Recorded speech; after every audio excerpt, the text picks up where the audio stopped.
You've just stepped off a long flight. Your phone reconnects, passengers shuffle toward the exit, and the buzz of airport announcements fills the immigration hall. The air feels heavier than it should, not because of jet lag, but because of what comes next: customs and immigration. For many travelers, this moment brings more anxiety than the flight itself. It's not that they've done anything wrong. It's simply that the process feels intimidating. Officers ask quick questions, observe your behavior, and sometimes even small mistakes can lead to long delays, or in rare cases being denied entry.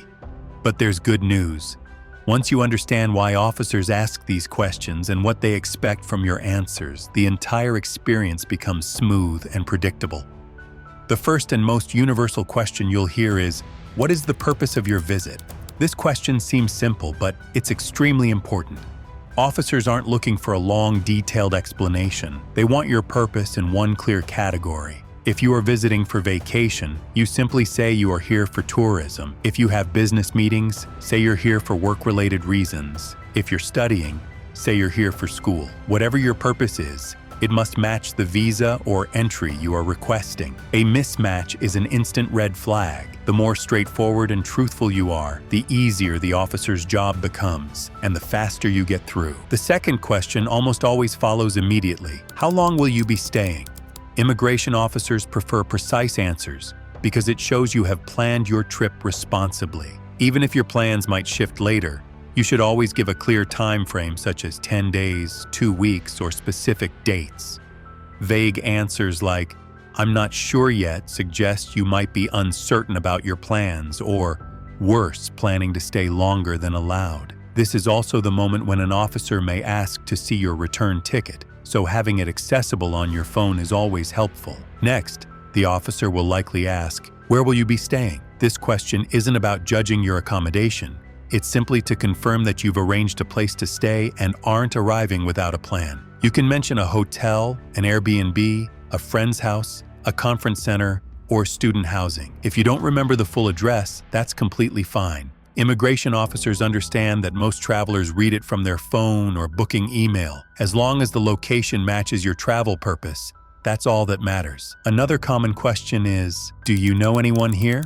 This helps the officer understand whether you have personal connections in the country. If you're visiting family or friends, be honest and simply mention who they are. They may ask for the person's name and your relationship. If you aren't visiting anyone and don't know anyone in the country, saying, "No, I don't know anyone here," is perfectly acceptable. There's no need to over-explain. Almost everywhere in the world, you'll also be asked, "What do you do for work?" This question is not about judging your profession or your income. It's about understanding your ties to your home country. People with stable jobs, businesses, or studies are considered less likely to overstay their visa or attempt illegal work. A short, simple answer such as, "I'm a software engineer," "I run a small business," or "I'm a student" is more than enough. There's no need for details about your salary or employer unless the officer specifically asks. Depending on the country, you may also hear the question, "How much money are you carrying?" This is asked to ensure you can support yourself financially during your stay. You don't need to show physical cash unless requested. You can mention that you have a debit card, credit card, or sufficient funds in your bank account to cover the trip. If you happen to be carrying a large amount of cash, typically over $10,000 in many countries, you must declare it. Carrying more money isn't illegal, but hiding it definitely is. Another important question that officers rely on is, do you have a return ticket? This one is especially crucial for tourists. A confirmed return ticket shows that you have a planned departure and don't intend to stay indefinitely. If you've already booked one, simply say so and show it if asked. If you're traveling to multiple countries, you can explain your route, such as flying onward to another destination before returning home. Travelers on open-ended trips without a return ticket should expect additional questions, especially if they can't clearly demonstrate ties to their home country.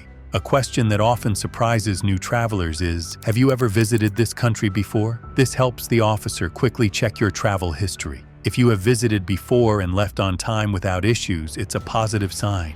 If it's your first time, that's perfectly normal too. Never guess or try to hide previous visits. The officer can see everything on their screen anyway. After completing immigration, you'll move into the customs section. This is where you'll hear questions like, are you carrying any food, plants, or animal products? Many countries have incredibly strict rules about items such as fruits, seeds, dairy products, herbal medicines, or anything that might carry pests or diseases. These rules exist to protect local ecosystems. Travelers often get into trouble not because the item is dangerous, but because they didn't declare it. If you're unsure whether your item is allowed, always declare it. Honest declarations rarely cause issues. Hidden items almost always do. Finally, customs officers may ask, are you bringing goods worth more than the duty-free allowance? Every country has limits on how many goods, electronics, luxury items, alcohol, or cigarettes you can bring without paying tax. Declaring something doesn't mean you're in trouble. It only means you may need to pay a fee. Problems arise only when travelers try to hide expensive goods or bring commercial quantities. Understanding these questions is one thing, but understanding why they are asked is what truly makes your journey easier. Every immigration officer, no matter the country, is evaluating three things: whether you are a genuine visitor, whether you might overstay or work illegally, and whether you're carrying anything illegal or undeclared. Every question circles back to these core objectives. And while you answer, officers observe your confidence, your body language, and whether your answers match your documents. They don't expect perfection, just honesty and consistency. Many travelers unintentionally make mistakes that raise suspicion. Some give too much unnecessary detail, thinking it will help, but long stories only create confusion. Others try to memorize everything, when in reality it's completely normal to check your phone for addresses or bookings. Some people make jokes about drugs, overstaying, or illegal items, not realizing airport officers do not joke back. And perhaps the most common mistake is trying to hide food or gifts to avoid trouble, when declaring them would have been perfectly fine. The fastest way to complicate your entry is by being rude, sarcastic, or impatient, especially in a high-security environment. Occasionally, an officer may ask you to follow them to a separate room for secondary screening. This doesn't automatically mean you're in trouble. Sometimes they simply need clarification, or perhaps your travel history looks unusual, or the luggage scanner detected something unclear. Sometimes secondary checks are completely random. As long as you stay calm and answer clearly, you'll most likely be cleared quickly. After immigration comes the final stage, the customs inspection. Here, you'll walk past signs separating travelers with nothing to declare from those who have items to declare. If you are uncertain, choosing the line to declare items is always safer. Customs officers may scan or open your luggage, ask follow-up questions, or let you pass without checking anything at all. Most problems arise from undeclared goods, not declared ones. In the end, the secret to a smooth airport experience is surprisingly simple. Immigration and customs aren't trying to scare you or make travel stressful. Their job is to protect the country and ensure everyone entering has a legitimate reason to be there. If you stay honest, stay calm, prepare your documents, answer clearly, and declare anything that needs declaring, your entry process will be smooth and straightforward.